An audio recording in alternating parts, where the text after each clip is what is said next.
Congress senior నేత DS కన్నుమూత నివాళులర్పించిన CM Revanth Reddy.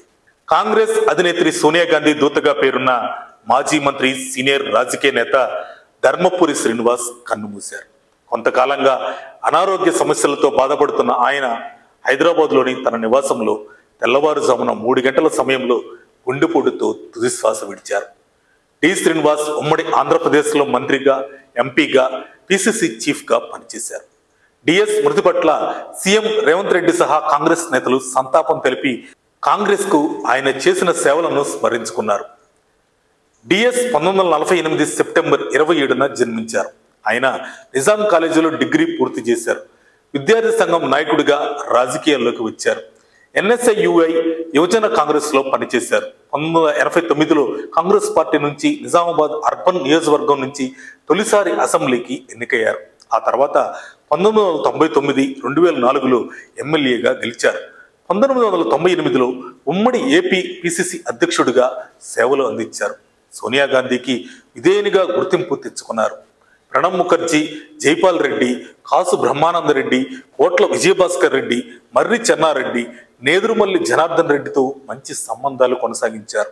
ఉమ్మడి ఆంధ్రప్రదేశ్లో 2004, 2009లో పార్టీ అధికారంలో ఉన్నప్పుడు డిఎస్ మంత్రిగా పనిచేశారు. అలాగే పిసిసి అధ్యక్షుడిగా అవకాశం దక్కింది. 2013 నుంచి 2015 వరకు శాసనమండలి సభ్యునిగా కొనసాగారు. తెలంగాణ రాష్ట్ర ఆవిర్భావం అనంతరం శాసనమండలి విపక్ష నేతగా ఉన్నారు.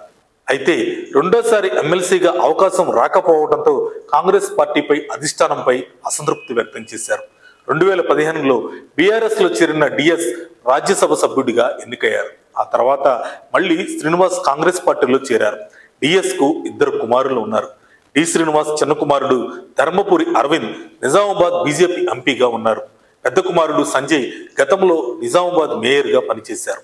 ఇప్పుడు కాంగ్రెస్ పార్టీలో కొనసాగుతున్నారు. తాజాగా డిఎస్ మరణంతో కాంగ్రెస్ లో విషాద ఛాయలు కమ్ముకున్నాయి. డిఎస్ మరణంపై ఆయన రెండో కుమారుడు ఎంపీ అరవింద్ ఎమోషనల్ గా స్పందించారు. అన్నా అంటే నేనున్నా అని ఏ ఆపదలో అయినా ఆదుకునే సీనన్నా ఇక లేరు. I will miss you daddy. నా తండ్రి, నా గురువు అన్నీ మా నాన్నే. ఎదురెడ్డు పోరాడు, భయపడుకొని నేర్పింది మా నాన్నే. ప్రజలను ప్రేమించు, ప్రజల కొరకు జీవించు అని చెప్పింది మా నాన్నే. నాన్న, నువ్వు ఎప్పటికీ నాతోనే ఉంటావు, ఎప్పటికీ నాలోనే ఉంటావు అంటూ ఎక్స్లో పోస్ట్ చేశారు ధర్మపురి అరవింద్. డిఎస్ కు అధికారిక లాంఛనాలతో అంత్యక్రియలు నిర్వహించేలా తగిన ఏర్పాట్లు చేయాలని సిఎస్ ను సీఎం రేవంత్ రెడ్డి ఆదేశించారు. ఆదివారం నిజామాబాద్లో డి శ్రీనివాస్ అంత్యక్రియలు నిర్వహించనున్నారు.